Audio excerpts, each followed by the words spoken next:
नमस्कार साथियों। जब हम प्राकृतिक खेती द्वारा गेहूं की खेती के बारे में बात करते हैं तो सबसे पहला सवाल जो हमारे मन में आता है कि गेहूं की ऐसी कौन सी वैरायटी को चुने जिससे हमको ज़्यादा से ज़्यादा मुनाफा हो सके, हमारी मिट्टी को वो सूट करे। तो आज के इस वीडियो में आज हम कुछ गेहूं की वैरायटी के बारे में आज बात करने वाले हैं, जिसमें प्रमुख है शरबती गेहूं, बंसी गेहूं, खपली गेहूं और सोना मोती। इसके अलावा और भी कई वैरायटीज हैं, जैसे काला गेहूं भी कई लोगों ने लगाया है, लेकिन मुख्यतः हम इन 4 गेहूं के बारे में आज बात करने वाले हैं कि आपके लिए कौन सा गेहूं सही है जो आपको अपने खेत पर लगाना चाहिए। साथियों, सबसे महत्वपूर्ण बात यह है कि जब भी हम किसी भी वैरायटी का चुनाव करें, वो आप कहाँ बेचेंगे, आपके पास क्या उस गेहूं के लिए मार्केट है या नहीं है, ये पहला सवाल आपके मन में आना चाहिए और इसका उत्तर भी आपको मिलना चाहिए। क्योंकि देखिए, ये चारों वैरायटी की जब मैं बात कर रहा हूँ, शरबती, बंसी, खपली और सोना मोती, ये चारों वैरायटीज अपने आप में बहुत अच्छी वैरायटीज हैं, लेकिन आपके लिए एज ए किसान आपके लिए कौन सी अच्छी वैरायटी होगी, वो इस पर निर्भर करेगा कि आप अपने प्रोडक्ट को, अपने प्रोड्यूस को किस तरह से मार्केट करते हैं। देखिए, जैसे कि मैं सोना मोती गेहूं नहीं लगाता हूं, लेकिन जिस तरह का फीडबैक मुझे मिलता है कि इसकी डिमांड बहुत अच्छी है, लेकिन मैं क्यों नहीं लगाता हूं? क्योंकि मेरे लिए सोना मोती उतनी अच्छी वैरायटी नहीं है, क्योंकि मैंने आज तक कभी इसको लगाया नहीं और मेरे पास इसका मार्केट ऑलरेडी डेवलप नहीं है। मेरा जो स्ट्रॉन्ग पॉइंट था शरबती गेहूं, उस पर पिछले 7-8 साल से मैं फोकस कर रहा हूं और वो मेरे लिए मेरी मुख्य फसल है। शरबती गेहूं की सबसे अच्छी बात है कि इसमें एक पानी ही लगता है पलेवा के बाद, कम सिंचाई के कारण ये एक बहुत अच्छा एक विकल्प है उन किसानों के लिए जिनके पास पानी की उपलब्धता कम है। विदिशा कृषि उपज मंडी में अगर कोई किसान रासायनिक विधि द्वारा भी उगाया हुआ शरबती लेके जाता है तो 3,000 से लेके 4,500 रुपये प्रति क्विंटल उसको मंडी में रेट मिलता है। यस, इसकी उपज थोड़ी कम है, 1 एकड़ में करीब 12 क्विंटल इसकी उपज है, लेकिन अगर ओवरऑल अगर आप कैलकुलेशन देखें तो एक बहुत अच्छा विकल्प है। तो मेरी जो मुख्य फसल है वो शरबती गेहूं है, क्योंकि मैं इसको उस तरह से मार्केट कर पाता हूं। शरबती गेहूं की हम जब बात करते हैं, गेहूं की हम जब बात करते हैं, तो मध्य प्रदेश का नाम सबसे अव्वल है पूरे देश में। हर जगह आपने देखा होगा कि एमपी का गेहूं, और जब हम शरबती गेहूं की बात करते हैं तो विदिशा, सीहोर, गंज बादशाह, अशोकनगर, ये कुछ 3-4 जगह है एमपी में जहां का शरबती बहुत ज़्यादा फेमस है। तो मेरे लिए एक वो स्ट्रॉन्ग पॉइंट है, इसलिए मैं शरबती गेहूं पे फोकस करता हूं। तो अगर आपको शरबती गेहूं लगाना है तो कृपया उसका पहले आप मार्केट देख लें कि क्या आप उस शरबती गेहूं को 5,000 से लेकर 7,000 रुपये क्विंटल तक बेच पाएंगे या नहीं बेच पाएंगे, क्योंकि इसकी उपज कम है बाकी गेहूं की तुलना में। अब बात करते हैं बंसी गेहूं की। ये एक ऐसी वैरायटी है जो बहुत ही पुरानी है और कई जगह इसकी खेती की जा रही है। खासकर प्राकृतिक विधि या जैविक विधि से जो भी किसान खेती कर रहे हैं वो ज़्यादा इसको लगा रहे हैं अपने खेतों में। मुझे नहीं लगता है कि कहीं रासायनिक विधि से भी इसकी कहीं खेती हो रही है। ऐसा कहा जाता है कि इस गेहूं का जो आटा है उसमें प्रोटीन की मात्रा ज़्यादा है बाकी गेहूं के मुकाबले, और इसका भी बहुत अच्छा मार्केट है। लेकिन अगेन, मैंने इस साल बंसी गेहूं का रकबा एक तरीके से ख़त्म ही कर दिया। थोड़ा बहुत शायद मैं लगाऊंगा, क्योंकि मेरे पास जो डिमांड ज़्यादा आती है वो शरबती गेहूं की है और खपली गेहूं की है, क्योंकि मैंने उस तरह से अपने प्रोड्यूस को मार्केट किया है, उस तरह की मार्केटिंग स्ट्रेटेजी मैंने अपनाई है कि मैं सिर्फ और सिर्फ शरबती और खपली पे फोकस करूं।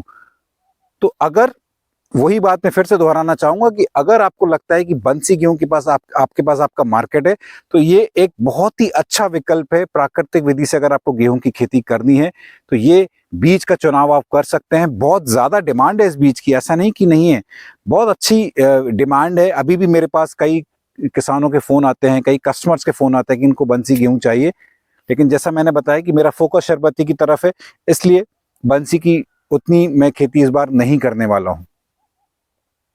अब बात करते हैं खपली गेहूं की। ये गेहूं अपने आप में एक अलग ही किस्म है, क्योंकि इसकी जो मेडिसिनल, इसके जो औषधीय गुण हैं कई गुना ज़्यादा हैं। अगर हम किसी और गेहूं की तुलना करें तो खपली गेहूं की जो औषधीय गुण हैं, मेडिसिनल प्रॉपर्टी से बहुत ज़्यादा हैं।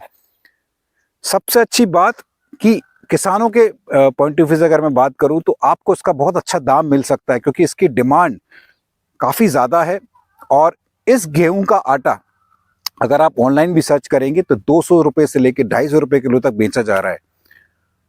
और अगर आप किसान के तौर पर इस गेहूं को बेचना चाहेंगे 7,000 से लेकर 10,000 रुपए तक इसका प्रति क्विंटल इसका रेट आपको मिल सकता है। इसमें एक चुनौती यह है कि बाकी गेहूं की तुलना में, जैसे कि हम कभी भी हार्वेस्टर से गेहूं की हार्वेस्टिंग करते हैं या कंबाइन हार्वेस्टर या थ्रेशर से उसकी हम थ्रेशिंग करते हैं, बाकी गेहूं में सीधा आपको गेहूं का दाना बाहर निकलता है, लेकिन इसमें गेहूं का दाना बाहर नहीं आता है। इसमें उसका जो कवर, उसका जो छिलका है वो चढ़ा रहता है। जैसे कि हम धान से चावल निकालते हैं, डीहस्किंग का प्रोसेस करते हैं राइस मिल पे, उसी तरीके से खपली गेहूं में आपको गेहूं का दाना अलग निकलवाना पड़ेगा। थ्रेशर से वो गेहूं का दाना बाहर नहीं आता है। तो ये एक चुनौती है किसानों के लिए, और इसकी वजह से इसका जो प्रोडक्शन है वो काफ़ी कम हो जाता है, क्योंकि जब आप इसका छिलका निकालेंगे तो वो छिलके का वजन अलग हो जाएगा। तो आप समझ लीजिए अगर आप 100 किलो अगर आप खपली गेहूं की डीहस्किंग प्रोसेस करने जा रहे हैं, छिलका निकालने जा रहे हैं, तो उसमें से करीब 20-30% जो है उसका वजन वहीं कम हो जाता है। पैदावार भी इसकी कम है। 1 एकड़ में लगभग इसकी 12 से लेकर 14 क्विंटल प्रति एकड़ इसकी पैदावार है, लेकिन पैदावार को कंपनसेट करता है इसका रेट, जो आपको 7,000 से लेकर 10,000 रुपये प्रति क्विंटल मिल सकता है। अगेन, अगर आपके पास इसका मार्केट है, अगर आपको लगता है कि आप इसका डीहस्किंग यानी छिलके निकालने का प्रोसेस अपने स्तर पर कर सकते हैं, अगर आपको लगता है कि इस गेहूं की किस्म को आप अच्छी तरीके से मार्केट कर सकते हैं, ये एक बहुत अच्छा विकल्प है हमारे किसान साथियों के लिए, अगर वो प्राकृतिक विधि से खपली गेहूं की खेती करना चाहते हैं। अब बात करते हैं सोना मोती गेहूं की। ये किस्म बहुत तेजी से बहुत ज़्यादा फेमस होती जा रही है। बिल्कुल राउंड इसका जो शेप होता है दानों का, उस तरह का एक शेप है, और इसका जो रेट है वो भी करीब आपको 5,000 से लेकर 7,000 रुपये प्रति क्विंटल आजकल मिल रहा है किसान साथियों को। मैंने कभी इस गेहूं की खेती नहीं की, उसका एक सिंपल सा कारण था कि मेरा जो एक स्ट्रेंथ, जो एक प्लस पॉइंट मैंने शुरू से बना के रखा था, शरबती गेहूं। नर्मदा प्राकृतिक फार्म का नाम मैं चाहता था कि शुरू से शरबती गेहूं के कारण एक पहचाना जाए, जाना जाए, इसीलिए मैं उस पर फोकस किया। लेकिन अगर आपको लगता है कि आप इसको अच्छे से मार्केट कर सकते हैं, तो इसकी भी डिमांड आज के समय में काफ़ी ज़्यादा आ रही है। तो ये एक और अच्छा विकल्प आपके लिए हो सकता है अगर आप सोना मोती गेहूं की खेती करना चाहते हैं। साथियों, एक और गेहूं के बारे में आज आपसे बात करना चाहूँगा, वो है काला गेहूं। और काफ़ी ज़्यादा इसका प्रचार प्रसार किया गया, और हालत ये रहा कि इसका जब मार्केट किसानों को नहीं मिला तो उन्होंने इस काले गेहूं को अपने गाय, अपने पशुओं को खिलाना चालू कर दिया, क्योंकि मंडी में इसका रेट मिला नहीं।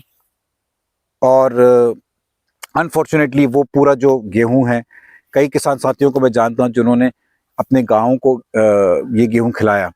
तो साथियों, मुद्दे की बात यह है कि इस पूरे वीडियो को आप तक लाने का मकसद यही था कि आप जब गेहूं की खेती करें, जब प्राकृतिक विधि से गेहूं की खेती करना चाहते हैं और आप सोच रहे हैं कि किस विधि से किस बीज का आपको चयन करना चाहिए, तो सबसे पहला जो सवाल आपके मन में आना चाहिए कि आप अपने गेहूं को किस तरह से मार्केट कर रहे हैं, आपकी मार्केटिंग स्ट्रेटेजी क्या है, किस तरह से आप कंज्यूमर और कस्टमर्स तक ये गेहूं लेके जा रहे हैं।